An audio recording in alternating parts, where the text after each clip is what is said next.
భారీ వర్షాల కారణంగా రాష్ట్రాన్ని జాతీయ విపత్తుగా ప్రకటించాలని సిపిఐ వనపర్తి జిల్లా కార్యదర్శి జయరాములు కేంద్ర ప్రభుత్వాన్ని డిమాండ్ చేశారు. పంట నష్టపరిహారం చెల్లించి రైతులను ఆదుకోవాలన్నారు. ప్రజలు తీవ్ర ఇబ్బందులకు గురవుతున్నారని ఆవేదన వ్యక్తం చేశారు.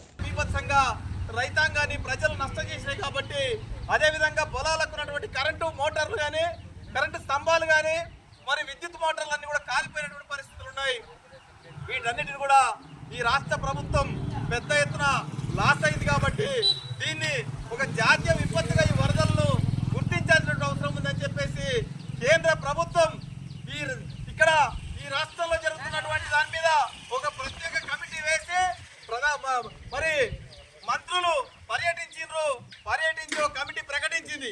10,300 కోట్ల నష్టపరిహారము ఈ రాష్ట్రంలో అవసరం అని చెప్పేసి ఒక నివేదిక ఇస్తే ఆ నివేదిక ప్రకారంగా ఈ రాష్ట్రానికి కేంద్ర ప్రభుత్వం తక్షణమే 10,300 కోట్లు ప్రకటించడం కాదు, విడుదల చేసి ఇక్కడ రైతాంగాన్ని ఇక్కడున్నటువంటి మరి పశువులను చనిపోయినటువంటి మనుషులను అన్నిటికీ నష్టపరిహారం ఇచ్చి ఈ రాష్ట్రంలో మరి రాష్ట్ర ప్రభుత్వాన్ని కానీ రాష్ట్రంలో ఉన్నటువంటి ప్రజానికాన్ని కానీ ఆదుకోవాల్సినటువంటి బాధ్యత కేంద్ర ప్రభుత్వాన్ని కాబట్టి కేంద్ర ప్రభుత్వం తక్షణమే గుర్తించి ఈ నష్టపరిహారాన్ని భరించాలని చెప్పేసి జాతీయ విపత్తుగా ప్రకటించాల్సిన అవసరం ఉందని చెప్పేసి ఈరోజు రాష్ట్ర వ్యాప్తంగా భారత కమ్యూనిస్టు పార్టీగా డిమాండ్ చేస్తూ ఈ వనపర్తి జిల్లా కేంద్రంలో కూడా కలెక్టర్ కార్యాలయం ముందు మరి కలెక్టర్ గారికి వినతి పత్రం సమర్పిస్తా ఉన్నాము.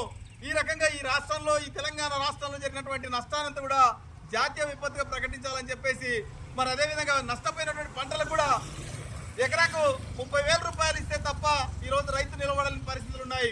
ఆ రకంగా 30,000 రూపాయలు ఇవ్వాలని చెప్పేసి మరి చనిపోయినటువంటి కుటుంబాలకు కూడా 20 లక్షల రూపాయలు ఇవ్వాలని చెప్పేసి మేము డిమాండ్ చేస్తూ ఈ వినతి పత్రాన్ని కలెక్టర్ గారికి ఇస్తూ ఈ కేంద్ర ప్రభుత్వం ద్వారా రాజమండ్రిలో భవన నిర్మాణ ప్రాంతంలో కరెంటు వైర్ల దొంగతనాల మూటను అరెస్ట్ చేశామని జిల్లా ఎస్పీ కిషోర్ తెలిపారు. అరెస్ట్ చేసిన వారి నుండి 40 కిలోల కాపర్ వైర్లు స్వాధీనం చేసుకున్నామన్నారు. వీరిపై అనేక కేసులు ఉన్నాయని చెప్పారు. మత్తు పదార్థాలకు అలవాటు పడి దొంగతనాలు చేస్తున్నారన్నారు. కన్స్ట్రక్షన్ చేస్తున్న సీలింగ్లో ఉన్న వైరింగ్ లాగి థెఫ్ట్ చేస్తున్నారు. వాళ్ళు చేసే థెఫ్ట్ చూడడానికి చిన్నగా కనపడినా ఈ అపార్ట్మెంట్ వాస్తవికులు అందరూ ఈ పాత నేరస్తుల మీద మెయిన్ A1 మీద 6 కేసులు ఉన్నాయి. ఇతను జూనియర్గా ఉన్నప్పుడు 6 months జైలు శిక్ష కూడా అనుభవించాడు హైదరాబాద్ సిటీలో. అయినా ఆయనలో మార్పు రాక కొంతమందిని వాళ్ళ ఫ్రెండ్స్ని టీం కింద ఏర్పాటు చేసుకుని ఈ అపార్ట్మెంట్లో వాచ్మెన్లు భయానికో దేనికో నైట్ నిద్రపోవడం, ఉన్న సీసీ కెమెరాలో లైటింగ్ కూడా కట్ చేసేసి వీళ్ళు ప్రతి ఫ్లోర్కి వెళ్ళి ఆ ఫ్లోర్లో సీలింగ్ అయిన వైర్ని తీసివేసి చాలా తక్కువ కాస్ట్ తోటి వీళ్ళు దాన్ని గుండె కింద కాల్చేసి అమ్మేస్తున్నారు. చాలా ఈజీ ఎర్నింగ్ మనీ, తక్కువ వస్తుంది. కానీ ఒక బండిల్ కొనడానికి 6,000 రూపీస్ కాస్ట్. ఒక bundle 4x4 bundle cost 6,000 rupees అయితే ఈయన అమ్మేది 600 రూపాయలు అమ్ముతారు.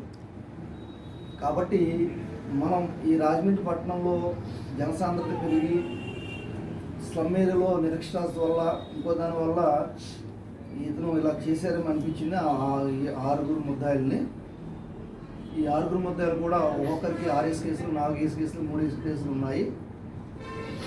సింగిల్గా వెళ్తున్న వ్యక్తుల దగ్గర కూడా సెల్ ఫోన్ లాగా ఉన్న కేసులు 3 మీద ఉన్నాయి. దయచేసి తల్లిదండ్రులు మేము పట్టుకున్న తర్వాత పోలీస్ స్టేషన్ దగ్గరికి వచ్చి మా కుర్రవాళ్ళు ఇన్నోసెంట్స్ అండి, ఏం తెలియదు, బాగా చదివారు, లేకపోతే పనికి వెళ్తున్నారని నేను నమ్మి మేము రాత్రి కూడా సిమెంట్ పనులు లేకపోతే ఇసుక పనికి వెళ్తున్నారని నమ్మి మేము పంపిస్తున్న ఇళ్లలోంచి వీళ్ళు దొంగతనం చేస్తారు మాకు తెలియట్లేస్తారని నేను చాలామంది బాధపడుతున్నారు స్టేషన్ దగ్గరికి వచ్చి. ఎగువ కురుస్తున్న భారీ వర్షాల కారణంగా రాజమహేంద్రం వద్ద గోదావరి నీటి మట్టం క్రమేపీ పెరుగుతుంది. ధవళేశ్వరం బ్యారేజ్ దగ్గర నీటి మట్టం 14 అడుగులకు చేరింది. దీంతో అధికారులు రెండో ప్రమాద హెచ్చరికను జారీ చేశారు. ప్రజలు అప్రమత్తంగా ఉండాలన్నారు.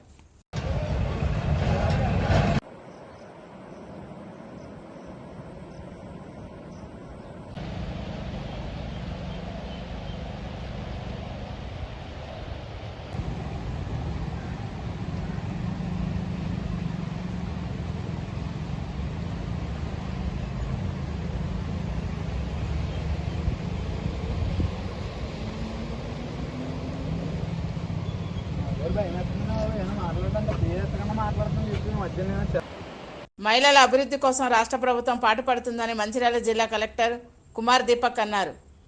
ఐకేపీ కేంద్ర ఆవరణలో మొక్కలు నాటి మహిళా క్యాంటీన్లను ప్రారంభించారు. మహిళలు ఆర్థికంగా అభివృద్ధి చెందాలన్నారు. 500 की గ్యాస్ సిలిండర్, 200 యూనిట్ వరకు ఉచిత విద్యుత్ అది స్టార్ట్ చేసిన తర్వాత ఎస్ఎస్జి గ్రూప్స్కి ఎట్లా స్ట్రెంథెన్ చేయాలి దానికి ఒక్కొక్క ప్రోగ్రామ్ స్టార్ట్ చేశారు. సో ఫస్ట్ అయితే వచ్చిన తర్వాత ప్యాడీ ప్రొక్యూర్మెంట్ సంబంధించిన మ్యాక్సిమం ఐకేపీకి ఇచ్చేయండి. ఎక్కడ ఐకేపీ ఆ పరిస్థితిలో కొనుగోలు పరిస్థితిలో లేవు అక్కడే మాత్రం వేరే వాళ్ళకి ఇచ్చేయాలి. అట్లా ఇన్స్ట్రక్షన్స్ వచ్చింది. దాన్ని బట్టి మన వాళ్ళు మంచిగా చేశారు.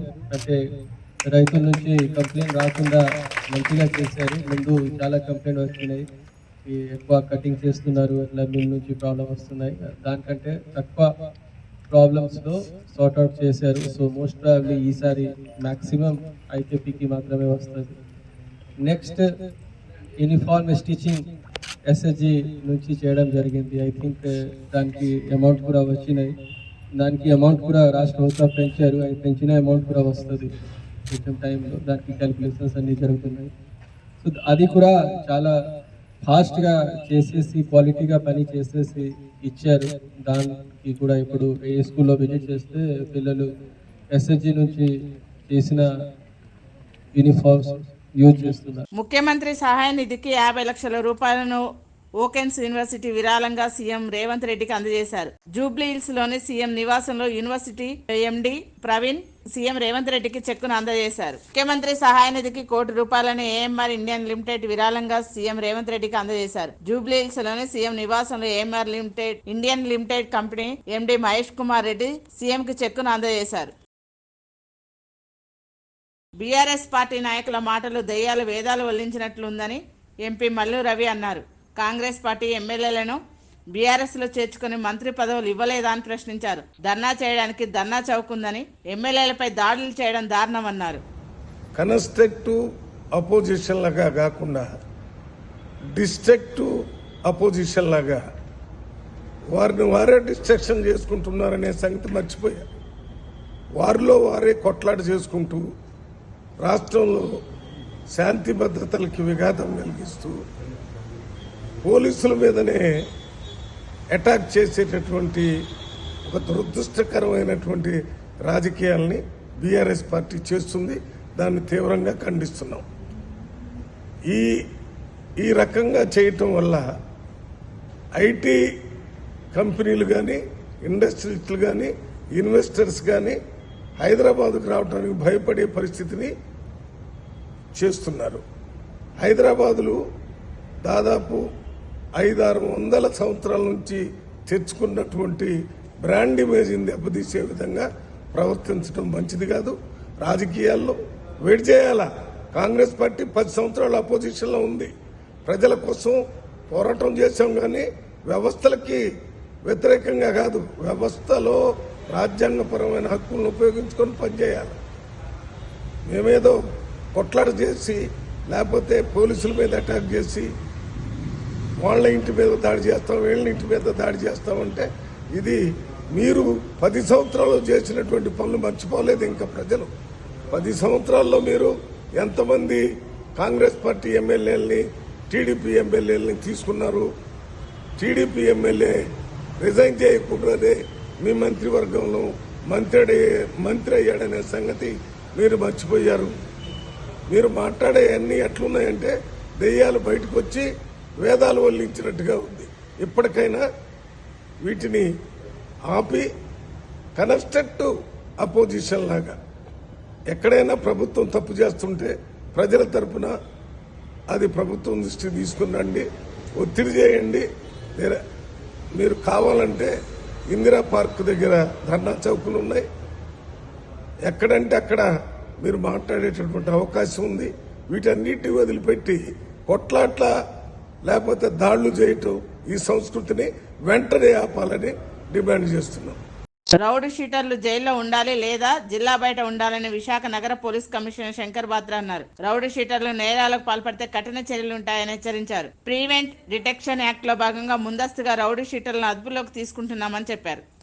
ఆ రోజు నుండి నేను ప్రతి పోలీస్ ఆఫీసర్కి చెప్తున్నాను, మన నగరంలో రౌడీ షీటర్ జైలు బయట తిరగడానికి లేదు. రెండే మార్గాలు ఉన్నాయి. ఒకటి, రౌడీ షీటర్స్ అందరూ జైలు లోపల ఉండాలి, లేకపోతే జిల్లా బయట ఉండాలి.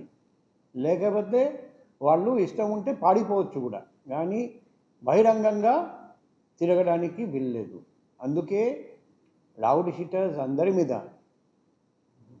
ప్రివెంటివ్ డిటెన్షన్ ప్రపోజల్ పెట్టి లోపలికి పంపిస్తున్నాం. వాళ్ళు ఏదైనా ఆఫెన్స్ చేస్తే అరెస్ట్ చేసి జైలు పంపిస్తున్నాం. రౌడీస్ అందరూ ఈ జిల్లా వదిలేసి పాడిపోవాలి, జిల్లాలో మాత్రం ఉండడానికి వీల్లేదు. ఏదైతే ఇల్లీగల్ యాక్టివిటీస్ ఏదైనా పాల్గొంటున్న పరిస్థితులు అయితే మనకు కనిపిస్తున్నాయి, వాళ్ళ మీద ఎటువంటి సీరియస్గా తీసుకునే అవకాశం ఉంది? రౌడీస్ ఎవరైనా చిన్న తప్పు చేసినా మేము కేసు కట్టి అరెస్ట్ చేసి జైలు పంపిస్తాం. డిజర్వింగ్ క్యాండిడేట్స్ మీద జిల్లా బహిష్కరణ ఇది కూడా ఆర్డర్ కూడా పాస్ చేస్తాం. సార్, కొంతమంది బయటికి రాకుండా వెనక నుండి నడిపిస్తారు కొత్త వాళ్ళతో, వాళ్ళకి కూడా ఏ విధమైన మెసేజ్ ఇస్తారు? ఇప్పుడు ముందుకు రాకుండా వెనక నుండి నడిపించినా కూడా మాకు ఇన్ఫర్మేషన్ వస్తుంది. మేము వాళ్ళ మీద కూడా కఠిన చర్య తీసుకుంటాం. ప్రజలకు కూడా నేను విజ్ఞప్తి చేస్తున్నా, అటువంటి రౌడీస్ ఎటువంటి క్రిమినల్ కాన్స్పిరసీ చేస్తే వెనక నుండి నడిపిస్తూ ఏదైనా ఆఫెన్స్ కమిట్ చేస్తే మా phone number, personal phone number మీ అందరి దగ్గర ఉంది, 7995095799.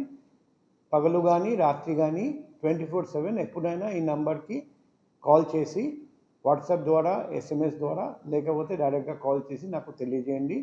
మేము దర్యాప్తు చేసి ప్రతి రౌడీ షీటర్ మీద కఠినమైన చర్య తీసుకుంటాం. Master key TV, please like, share and subscribe master key TV.